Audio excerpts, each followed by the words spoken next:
বন্ধুরা, সিমি কিচেনে সবাইকে নমস্কার জানাই, সবাইকে শুভ সকাল জানাই। আজকে দেখো কি রান্না করব নিরামিষ পদ্ধতিতে। এখানে আমি সজনে ডাঁটা নিয়েছি, সজনে ডাঁটা চচ্চড়ি বানাবো, মানে সর্ষে বাটা। এখানে আমি মাসকলার ডাল নিয়েছি, আলু, ডাঁটা, ভেন্ডি, কাঁচা লঙ্কা কেটে দিয়ে নিরামিষ পদ্ধতিতে তরকারিটা রান্না করব মাসকলার ডাল দিয়ে। তোমরা রান্নাটা সম্পূর্ণ দেখতে থাকো। আমি এখানে সব কাটা ধোয়া হয়ে গেছে, এখন রান্না চাপিয়ে দেবো। কড়াইতে সর্ষের তেল দিয়ে দিয়েছি, ভেন্ডিটা আমি আগে ভেজে নেব।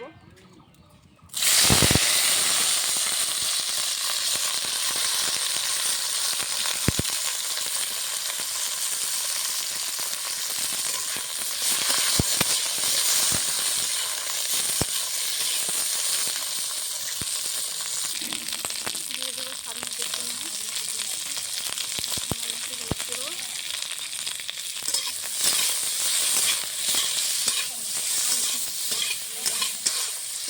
হলুদ আমি হালকা লাল লাল করে ভেজে নিয়েছি, নামিয়ে দেবো।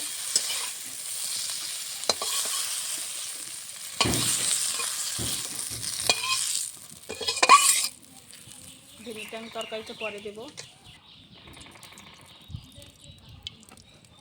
কড়াইতে সর্ষের তেল দিয়ে দিয়েছি, ফোড়নে দিয়ে দেবো তেজপাতা, শুকনো লঙ্কা, গোটা পাঁচফোড়ন।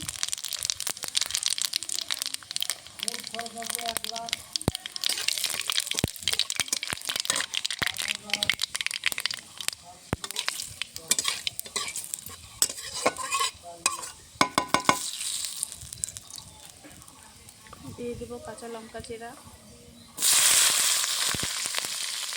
মাসকলাই ডাল দেবো,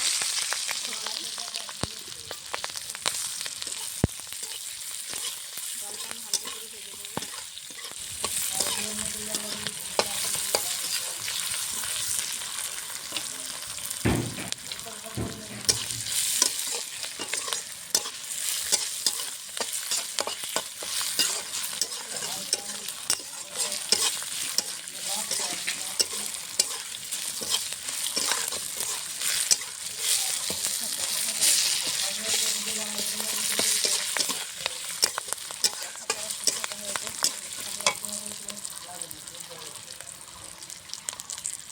ফোড়নটা হয়ে গেছে, দিয়ে দেবো কেটে রাখা ডাঁটা আর আলু।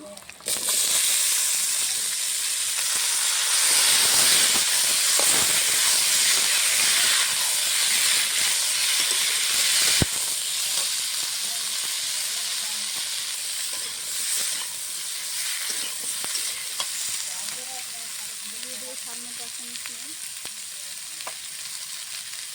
হলুদ গুঁড়ো, সবজিটা ভালো করে ভেজে নেবো।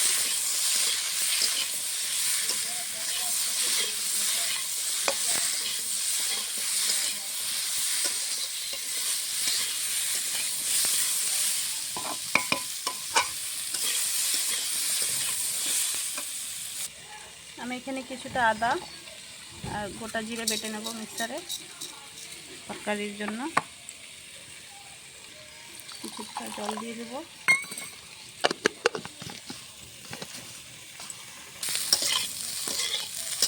সবজির সঙ্গে ডালটা, সবজিটা একসঙ্গে ভাজা হয়ে গেছে, এখন ভেজে রাখা ভেন্ডিগুলো দিয়ে দেবো।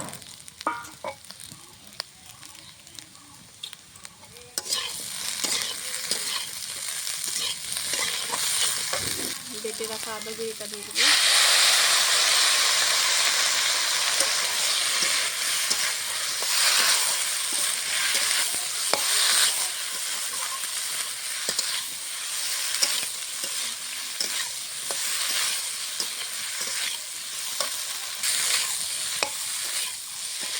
সবজির সঙ্গে আদা জিরেটা ভালো করে কষিয়ে নিয়েছি।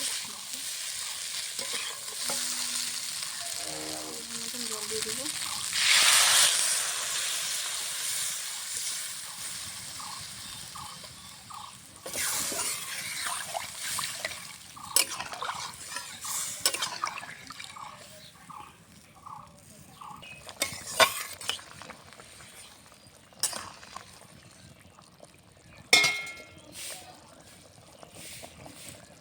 তরকারিটা রান্না হয়ে গেছে, আমি এখন নামিয়ে নেবো।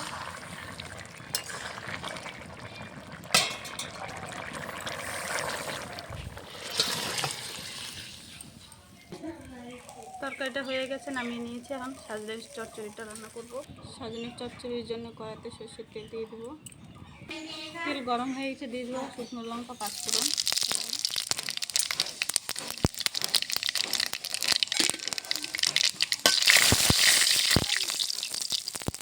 দিয়ে দেবো সাজনের ডাঁটাটা।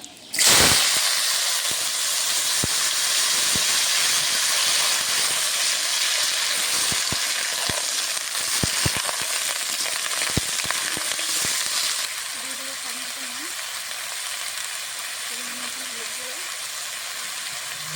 সজনে ডাঁটাটা ভালো করে ভেজে নেবো।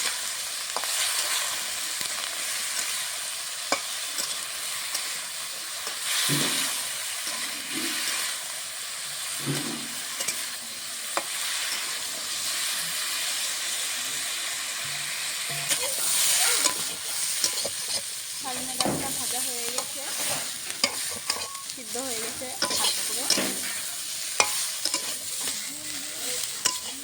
আদা জিরে বাটা দিয়ে দেবো। এখানে সর্ষে কাঁচা লঙ্কা একসঙ্গে বাটা।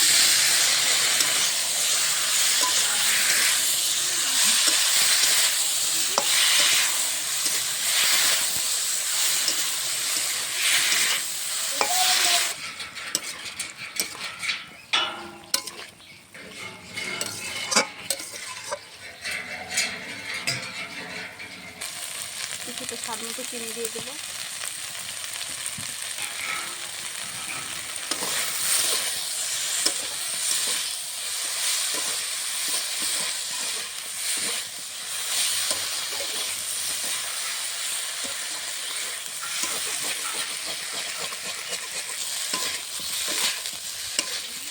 সজনে ডাঁটার চচ্চড়িটা হয়ে গেছে, নামিয়ে নেবো এখন। ঝাল ঝাল মিষ্টি মিষ্টি চচ্চড়িটা হবে।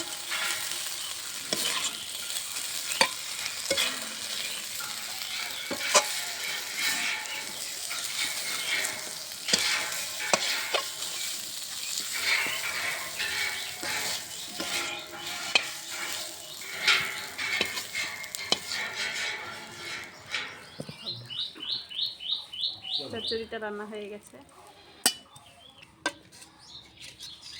দেখো আমার তরকারিটা গামাখা গামাখা হয়েছে। এখানে সাজনে ডাঁটা চচ্চড়ি করেছি। তোমাদের যদি রেসিপিটা ভালো লাগে অবশ্যই লাইক, কমেন্ট, শেয়ার, সাবস্ক্রাইব করে দিও। আজকের মতন রান্না হয়ে গেছে।